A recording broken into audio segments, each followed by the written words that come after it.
Hello, all signs. Ito na yung mga posibleng paparating sa inyo kung kailan nyo man ito mapanood. Doon pa lang pwedeng simulang mag-take effect, ano? Pero timeless reading to, kahit next year nyo pa ito makita, no? Kung kailan nyo matsyempuhan. Start tayo kay Aries. Ano yung mga posibleng paparating sa iyo? Mga dapat mong i-expect, mga pwedeng mangyari. Unang-una, decluttering. Declutter your life. Let go of correspondence, objects, and people you no longer want. Uy, may pagpa-purge. May pag-ano rito. Pagtatapon ng basura, Aries ko, ano mo itong mga basura ngayon sa buhay mo? Ibig sabihin, basura, waste na yan. Dapat ng, i-dispose. Tanggalin sa iyong sistema. Tao man yan, bagay, etc. Ano? Someone will hurt your feelings and reveal a new side of themselves that you may wish to avoid. Naku, so may magpapakitang dito, papakita ng kulay sa iyo. Someone na makaka-offend sa iyo, makaka-disappoint, magpapalungkot, no? Someone na mag-hurt ng feelings mo. Ayan, no, mare-reveal ano ba talaga yung intention or kulay nitong tao na to. At diyan ka madi-disappoint sa sa matutuklasan mo dito, Aries. Next ay Taurus.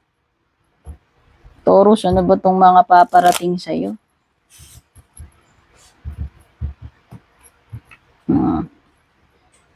Reinvent yourself. Happy birthday pala sa mga Taurus celebrants. So, ayan, Taurus, happy birthday mga may birthday ngayon.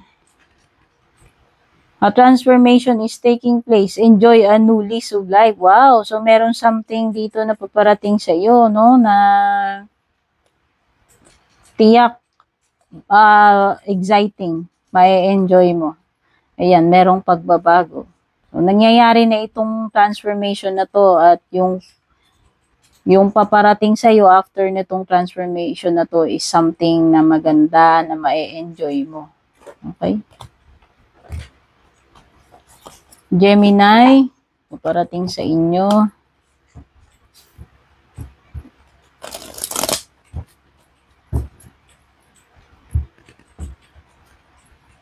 Sexuality. Ganun, existing relationships could find a new passion and heightened sexual attraction. Ay, nako. So, mainit-init pala yung paparating sa'yo, Gemini. Sexual, attraction. O, diba? Ang bongga. Physical na physical ang dating, ha. Opportunities for marriage and good family life are strong. O, yung mga hindi pa nag-aasawa dyan. O, meron daw, opportunity na makatagpo ka, mamit mo na yung mapapangasawa mo kung ikaw ay single, uncle, auntie. Ayan, o. Ito na yung potential na mapapangasawa at saka pwedeng potential na iba na kayo, mag-start ng family. Pero kung ikaw ay wala pang namimit, meron din binabanggit dito. Magano ka lang, mag-ingat ka kasi sexuality ito, temptation, alam na. Baka bawal ito kasi ayan, no, kung ano man itong sexuality na to, itong temptation na to, puro trouble ang pupuntahan nito, Gemini. Kaya gamitin mo na lang yung utak mo kaysa yung puson mo. Okay? Minsan hindi worth it yung puson. Minsan mas worth it yung utak, yung kokote, yung sentido común natin. O, kung may anak ka na, itong anak mo ay magbibigay sa iyo ng great joy. Kung ano man yung accomplishment ng anak mo. Cancer.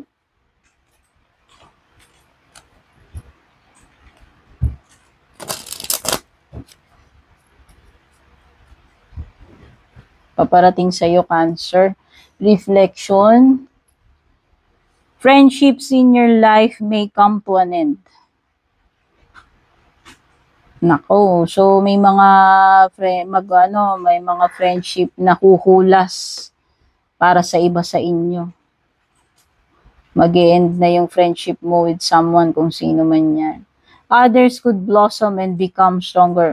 Kung yung iba dito, may mga friend na mawawala sa buhay ninyo, pwedeng iba naman, mas lalo pang magiging strong yung friendship. Two-way yung binabanggit eh. Ayan, kung yung iba, may mag-e-end na friendship, yung iba naman, mas tatatag pa yung samahan ninyo. Baka naman syempre hindi naman siguro lahat ng kaibigan mo mawawala. So kung meron mang tumiwalag na kaibigan mo rito, Cancer, ibig sabihin lang weak talaga yung friendship ninyo. Pero meron kang kaibigan dito na matitira at matitira sa buhay mo. At yun, mas matatag yung samahan ninyo ng friend mo na yun na maiiwan sa buhay mo.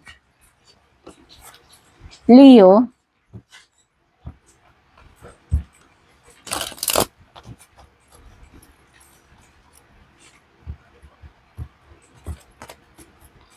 planning. Now is the time to lay down the foundations for your future, Leo. Tandaan, wala kang mabibuild pag walang blueprint. Importante yung blueprint. Ang ibig sabihin, pagpaplano, preparation. Diba? Kasi, unang-una dapat magkaroon ka muna ng specific na goal. Ano ba yung target mo? Ano ba yung goal mo? Ano ba yung gusto mong maging? Ano yung gusto mong ma-achieve? Dream mo? Ano man tawag mo dyan? Yun muna. And then, dapat may planning. May strategy, natural. Hindi ka naman, kumbaga wala kang sinusundan. Kumbaga sa recipe, paano magluto ng, tinola. Siyempre may recipe, meron tayong step by step na sinusundan. Ano yung ingredients, ano yung first step, eto yun. Para ka lang nagluluto, Leo. Ibig sabihin ko, ano yung goal mo, gusto mong lutuin, gusto mong ma-achieve, dream mo, dapat may mga plan, may strategy. May pangangalap din ng mga ingredients. Okay? Yan yung advice sa iyo, paparating sa iyo. Virgo,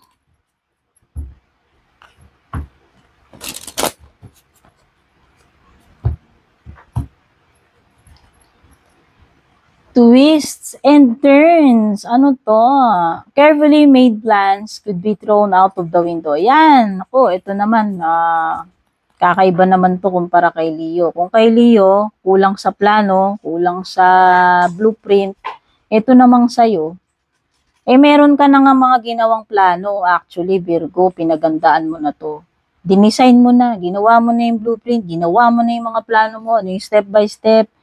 Pero parang mababaliwalaw, parang sabi dito, could be thrown out of the window. So, pwedeng hindi gagana. Or parang mababaliwala yung mga pinlano mo rito. Kasi merong mga unexpected na darating sa iyo. Twists and turns. Kumbaga, biglang nabago biglang may pinadala si universe na interruption or pagbabago. So, yung previous na na-prepare mo na mga plans, strategies, etc., ay mukhang hindi yon magiging useful dito sa ipapadala sa iyong changes. Ayan, no? Changes or interruptions. Sabi ko na may pangingialam si universe dito. Kumbaga, biglang nag-turn yung wheel of fortune, nag-iba So, expect mo yung unexpected at saka expect mo na kung meron ka mang mga pinaghandaan, plano, pwedeng hindi yon maging relevant dito sa pagbabago na ipinadala sa iyo ni universe. So, you need to make you need to make adjustments or bagong strategy plan. Okay? Make sure you get lots of rest to cope with all the upheaval. Okay. So, make sure daw na paghandaan mo, Virgo. Paparating yan, okay? Next ay Libra. Libra, ano yung mga paparating sa'yo? Para makapaganda ka naman kahit papano, di ba? Libra, nako, ito, future, saktong-sakto, pinag-uusapan, ano yung paparating. You may travel. Libra, may travel pala dito sa'yo in the future or host an overseas traveler soon. Ayan. Parang nagre-relate sa akin ito eh. Kasi I have Libra in my chart. Meron darating daw Libra sa iyo na travel. Ayan, kung ikaw pwedeng hindi mo ina-expect na bigla kang may pupuntahan, lakad, travel, ayan, bakasyon man yan or what.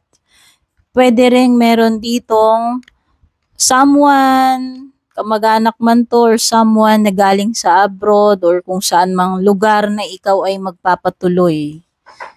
I-receive mo ito, patutuloyin mo. Kumbaga, ikaw ang magiging host. Either way, great social fun away. So, ibig sabihin mo kang magiging enjoyable naman yung experience na ite sa iyo, Libra, yung paparating na ito, na bisita or pagta-travel.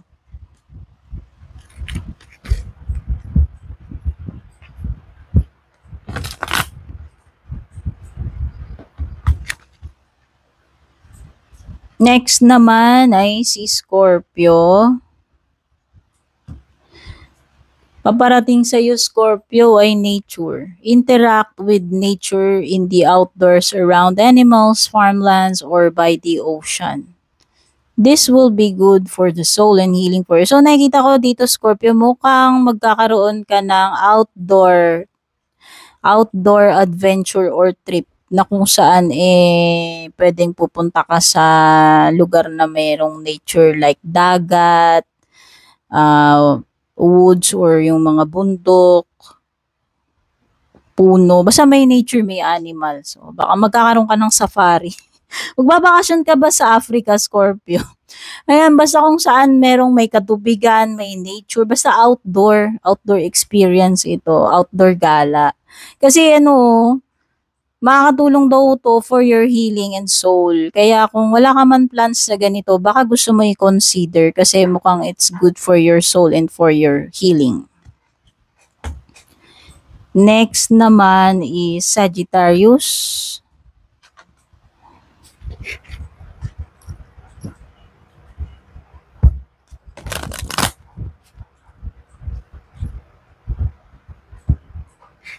Paparating sa iyo, Sagittarius, ay signs.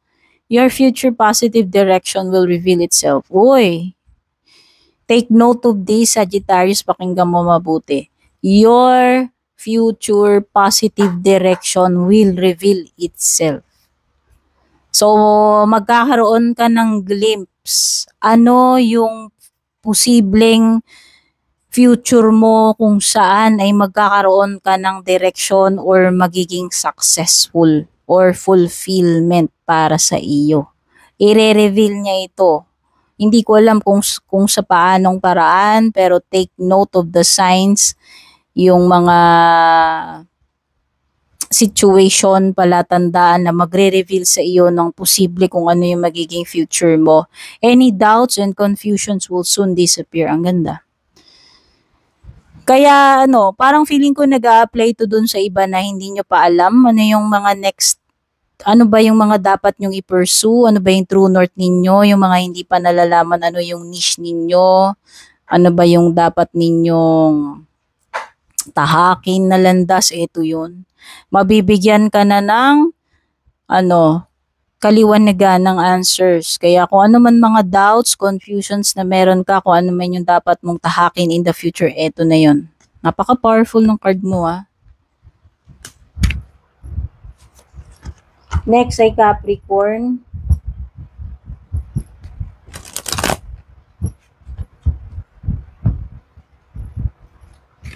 Capricorn, eto lang, medyo maalat ito. Difficult times, be on your guard against chaos or unforeseen perils. Naku, Capricorn, so maganda ka na, at least nakita natin yan. Kasi merong mga mahihirap na kalagayan, pagdadaanan or situation ang paparating sa iyo. Unforeseen. At least ngayon nakita ng card mo na i-reveal man lang sa iyo.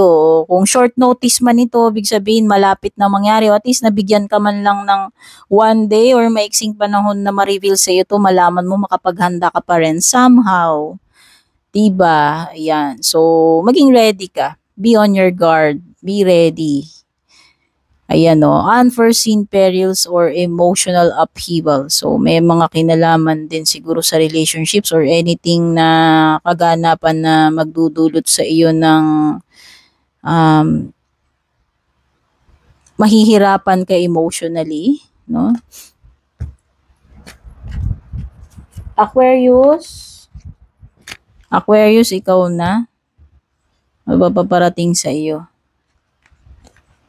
Planning, kagaya ni ano to, sino ba to? Si Leo yata yung nakatanggap nito. O, ito. Ito na daw yung moment, Aquarius, na mag-lay ka ng foundations para sa iyong future. Kaya kung ikaw yung tao na wala ka pang napaghandaan sa future mo, hindi mo naiisip yung future mo, hindi ka pa nakakapag-prepare, wala ka pang blueprint planning, eto na yun.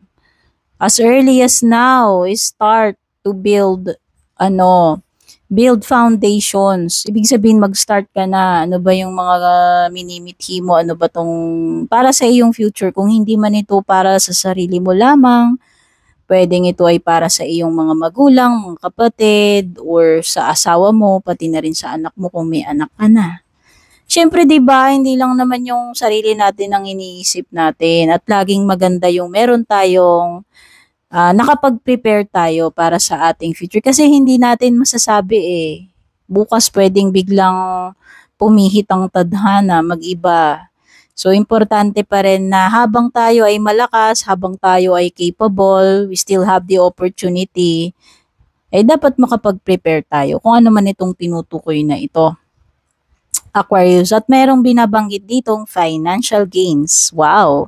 So, magandang balita pagdating sa kaperahan sa financial, Aquarius, no? Meron kang gain or marireceive pagdating sa pera.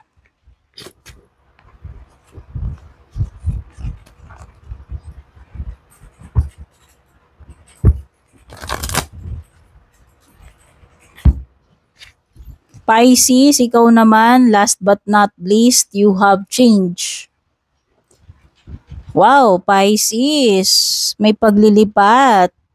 O, lilipat ka ba ng tirahan? May balak ka bang lumipat ng condo, apartment o bahay? Bumili ka ba ng bahay? May plan ka bang lumipat ng jowa or career? Ayan, binabanggit dito eh. May pagbabago pagdating sa residence, partnership, partner jowa, career or job. No, yan yung next. Yan yung paparating sa iyo.